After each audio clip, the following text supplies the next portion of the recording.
मतलब क्या होता है V equals to I। Ohm's law का मेन मोटिव क्या है कि वो रिलेशन देता है काय में, करंट में और वोल्टेज में, और साथ में कौन आ जाता है रेजिस्टेंस। ठीक है, तो अगर हम ध्यान से देखें तो कितना है, ठीक है। अब मैंने आपको क्लास 9 में कॉन्सेप्ट समझाया था स्लोप वाला, अगर आप भूल चुके हो तो कोई बात नहीं, एक बार दोबारा देख लेते हैं ना। अगर आपको कभी भी ग्राफ बनाना है, कभी भी आपको मैथमेटिक्स हो जाए या फिजिक्स हो जाए, उसमें आपको ग्राफ बनाना है तो उसमें आपको ग्राफ कैसे बनाओगे आप, 2D। 3D सिलेबस में नहीं है हमारे। 2D मतलब एक में क्या होगा x एक्सिस, एक तरफ क्या होगा y एक्सिस, ठीक है। तो ये रहा हमारा सिंपल कार्टेशियन प्लेन। हम इसका लेफ्ट और लोअर पार्ट नहीं बनाते हैं ना, ये क्या बनेगा हमारा पॉजिटिव x और ये पॉजिटिव y।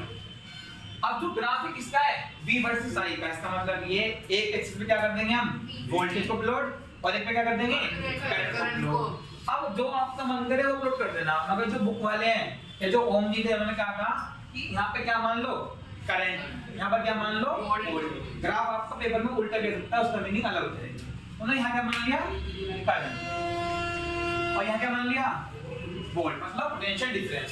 जो पोटेंशियल डिफरेंस है वो क्या मानते हैं वोल्ट में, और करंट एम्पियर। तो चार पांच पे हम मेंशन कर सकते हो, कई बार लिखा होता है इन ए और इन बी, ठीक है।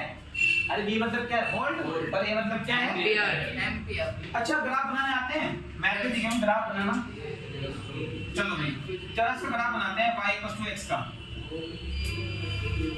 पता है क्या ये y की वैल्यू x की हमेशा इक्वल रहेगी। अब जरा ये बताओ क्या ये वाली बात सही है?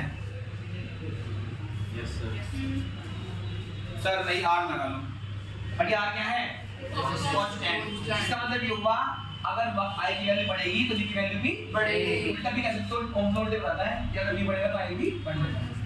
चलो भाई जरा प्लॉटिंग करते हैं ना, मैथ्स के इस फॉर्मूले की प्लॉटिंग y = x। आपको तरह बनाना आता है ना, x क्या लेंगे 1, y कितना आएगा 1, लिख के दिखाऊं x 1 रखने पे y कितना आ रहा है 1। अगर मैं x 2 रखूंगा तो y 2, बहुत बढ़िया। x 3 रखूंगा तो y 3, 2 से वो तो डिपेंड करेगा डिस्टेंस कितना है, बस ये मान लो। अगर x1 तो y कितना, x2 तो y कितना, x3 तो y कितना, बहुत बढ़िया। x4 तो y कितना, आगे भी तो कर सकते हो कितना क्या, अगर x5 तो y 10। इसका मतलब ये है जिस रेशियो में x बढ़ रहा है उस रेशियो में y भी बढ़ रहा है, और ये ओम लॉ भी है। इसका मतलब क्या लिख सकते हैं यहाँ पे, x पे कौन है y पे कौन है v है ना। इसको प्लॉट कर लो तो x में चलो 1 और y में 2, तो एक पॉइंट यहाँ पे आ गया ये। अरे हाँ है ना, ये आपने क्या लिया y = 2x इक्वेशन जो आपने बोला था 2x, मतलब जो y है वो x के डायरेक्टली प्रोपोर्शनल है, पर 2 क्या है वहां पर कांस्टेंट। पता नहीं 2 क्या होगा हम लोग के अकॉर्डिंग रेजिस्टेंस, ठीक है। हम तो x की वैल्यू के लिए भाई क्या कर रहे हैं प्लॉट कर रहे हैं। x के लिए रखा है i और y क्या है पोटेंशियल डिफरेंस। बहुत ध्यान से देखना, जब x की वैल्यू जब i 2 है क्या होगा, चलिए वो होगा v = 2y। जब i 2 है तो v कितना है 4, i 2 है तो y कितना है 4। प्लॉटिंग आगे नहीं है। जब i 3 होगा v कितना है 6, तो जब i 3 होगा, अच्छा बात कर लो ना चलो 1 2 3 4 5 2 4 6 8 और ठीक है। अब जब i 3 होगा तो y कितना है 6, जब x 4 होगा y कितना है 8, और यहाँ पर ठीक है। लो स्केल दिखाओ, चलो स्केल पे बनाते हैं, ठीक है।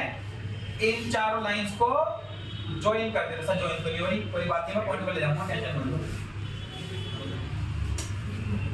ठीक है। तो ध्यान से देखो कैसे बनी है। हमेशा मैथ के अंदर या फिजिक्स के अंदर अगर कोई क्वांटिटी दूसरी क्वांटिटी के डायरेक्टली प्रोपोर्शनल है तो उसका ग्राफ तो हमेशा ग्राफ स्ट्रेट लाइन बनेगा which is passing through the origin. Origin से पास होगा सर नहीं, आपने पहला पॉइंट रखा ही नहीं है। एक बार बताओ अगर मैं वोल्टेज 0 कर दूं 0 0 तो सर वो तो ओके है ना, तो होना ही होना है, ठीक है। बोलो उसको यहाँ शुरू से, ठीक है। इसका मतलब ये है अगर कोई भी क्वांटिटी दूसरी क्वांटिटी के डायरेक्टली प्रोपोर्शनल है तो ग्राफ कैसा बनने वाला है, स्ट्रेट लाइन, जो एक्स एक्सिस से क्या बनाई जाएगी, एंगल। और अगर इनवर्सली हुआ तो कुछ ऐसा बन जाएगा, ठीक है ना। तो 9 ग्राफ आ चुके हैं, तो क्योंकि जो करंट है वो वोल्टेज के डायरेक्टली प्रोपोर्शनल है तो उसका ग्राफ ये बन गया। This is the graph of voltage versus current. X पे क्या लिया है करंट, वाई पे क्या लिया है वोल्टेज। अब वो ध्यान से देखो, यहाँ पर कुछ एंगल बन रहा है, दैट इज थीटा। ट्रिग्नोमेट्री पढ़ चुके होंगे ना, थीटा क्या होता है, एंगल। स्लोप का मतलब क्या, स्लोप का मतलब कोई जमीन के लेवल से कितना उठा हुआ है, जमीन से कितना उठा हुआ है, ग्राउंड लेवल से कोई भी लेवल मैं अगर उठ जाऊं तो मैं कितना उठा हुआ हूं, एक पर्टिकुलर प्लेन। चलो बनाना स्केल ले लेते ना, स्केल बहुत ध्यान से देखना। अरे इस क्यूब से कितना मतलब है,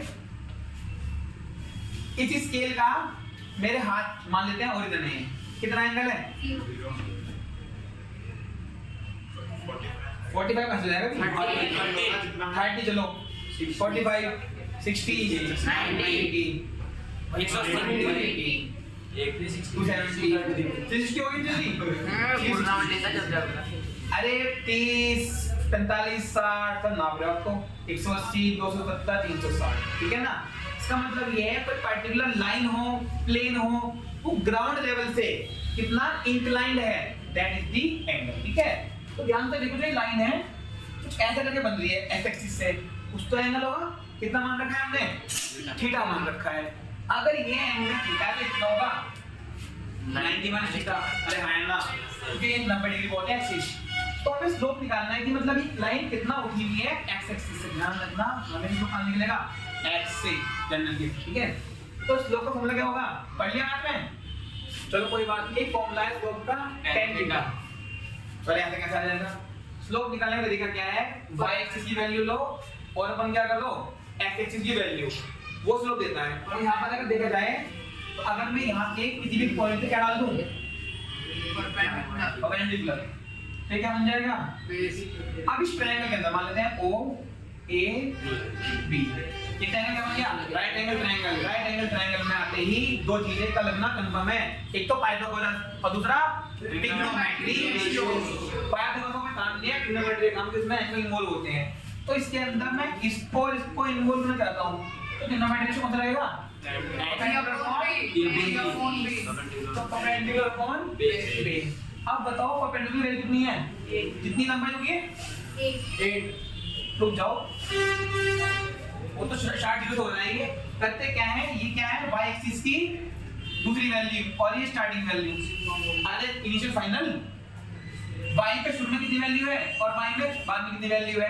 जहां पर लाइन शुरू हो रही है, जहां खत्म हो रही है, स्लोप निकालना है ना, तो हमसे लेते हैं final value minus initial value. इसका मतलब है y2 माइनस y1।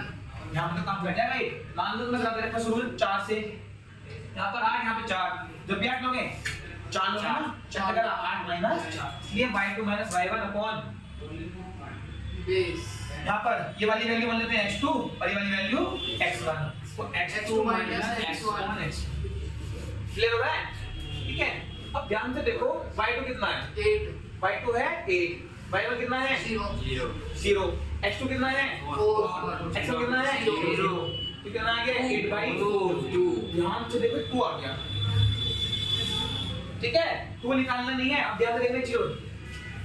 जो ये हमारा स्लोप है एक्चुअल में क्या है, दिखाइए तो ऊपर है ना, यस सर।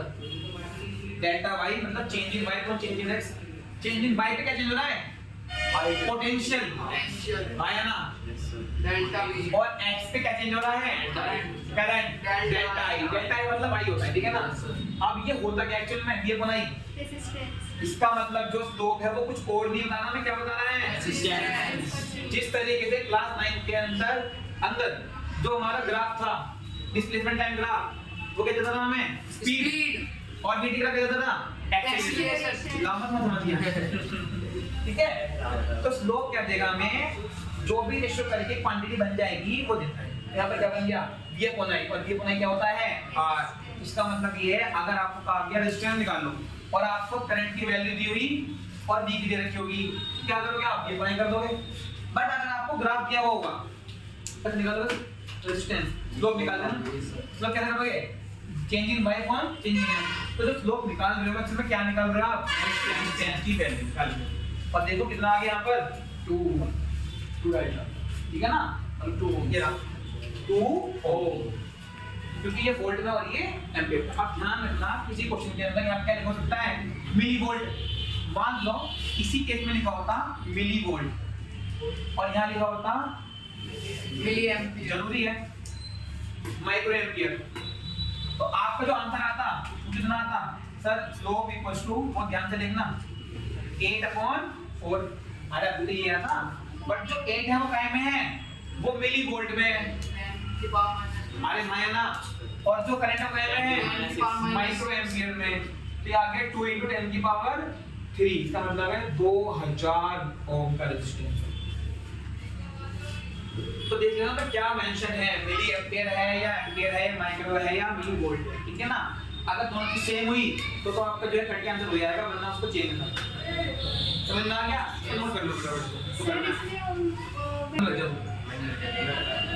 देखो एक सिंपल सा क्वेश्चन है,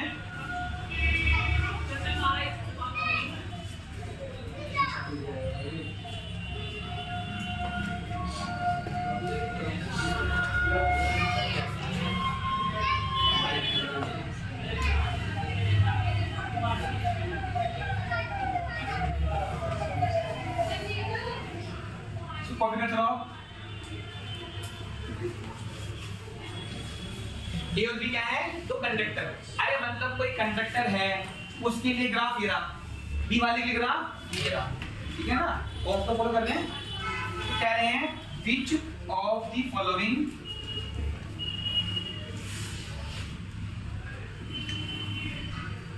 has high resistance। इनमें से किसके पास रेजिस्टेंस की वैल्यू ज्यादा होगी? वेरी गुड, गलत हो गया आपका। क्यों बेटा? मैंने इसलिए दिया कर दिया आपका आंसर। चल मैं आई ऊपर है। हाँ, क्वेश्चन समझ गए? एक ग्राफ को मैं देखो, अगर हमारा ये ग्राफ बन रहा है इसका मतलब क्या है? ओम को भी बना रहा हूं। ए क्या है? कोई एक कंडक्टर, मान लो O पर है, बी वाला कोई और कंडक्टर है, ठीक है? तो एक जो कंडक्टर ए है उसके लिए जो हमने ग्राफ बनाया ओम का वो ऐसा बना है, और बी वाले के ग्राफ ऐसा बना, फ्लोटिंग करके बना हुआ। तो कह रहा है कि इसमें से किसका रेजिस्टेंस ज्यादा है? पहले बताओ वीआई ग्राफ का रेजिस्टेंस क्या बनता है? जिसका स्लोप ज्यादा उसका रेजिस्टेंस ज्यादा। ये स्लोप क्या देता है? स्लोप हमें क्या देता है? रेजिस्टेंस। स्लोप मतलब क्या है? कितना सरफेस से उठा हुआ है। तो ध्यान से देखो, ए से ज्यादा भी उठा हुआ है। अरे एंगल देख लो ना, ये θ1 और ये θ2। ध्यान से देखो θ2 कितनी है? θ1 से ज्यादा। अब जिसका इंक्लिनेशन ज्यादा होता है उसका स्लोप ज्यादा होगा और उसका रेजिस्टेंस ज्यादा होगा। Very good. तो इसलिए अब इसका आंसर कितना आ रहा था? बी वाला। मगर ये गलत है, सही है, उल्टे ले लिया आपने। हां, तो जो यहाँ पर रेजिस्टेंस आएगा, तो बेसिकली में रेजिस्टेंस निकलेगा कैसे? आपको पता होगा स्लोप निकालने का फॉर्मूला क्या है?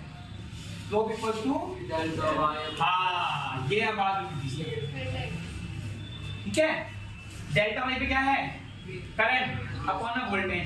तो क्या रेजिस्टेंस है? क्या मैं इसको ही लिख सकता हूं मैथ्स के अकॉर्डिंग? अरे ये ऊपर पहुंच जाएगा ना। Yes sir. ये क्या है? रेजिस्टेंस। मतलब जो स्लोप है, एक बार क्या दे रहा है मैं? 1/r है। इसका मतलब है इस बार जो है स्लोप की वैल्यू हमें रेजिस्टेंस नहीं दे पा रही। जितने ज्यादा डेल्टा होगा उतनी कम आर की है। अगर मान लो यहाँ पर v होता, i यहाँ v होता, तो जो आप बोल रहे थे वहां सही था। बट क्या करना है, कंफ्यूज नहीं होना बिल्कुल भी। आप क्या मानना सर, यहाँ पर तो i है, यहाँ पर v है, और आपके अकॉर्डिंग आंसर किया। बट अगर ग्राफ उल्टा तो आंसर भी उल्टा। इसका मतलब है जो दर्शन ज्यादा किसका है? ए का। ठीक है ना? तो since slope of a sorry b is greater than slope of a, therefore resistance of b is less than resistance of ए। उल्टा है ना? Yes. स्लोप इनवर्स भी है इस बार, ठीक है? बस कर लो ना।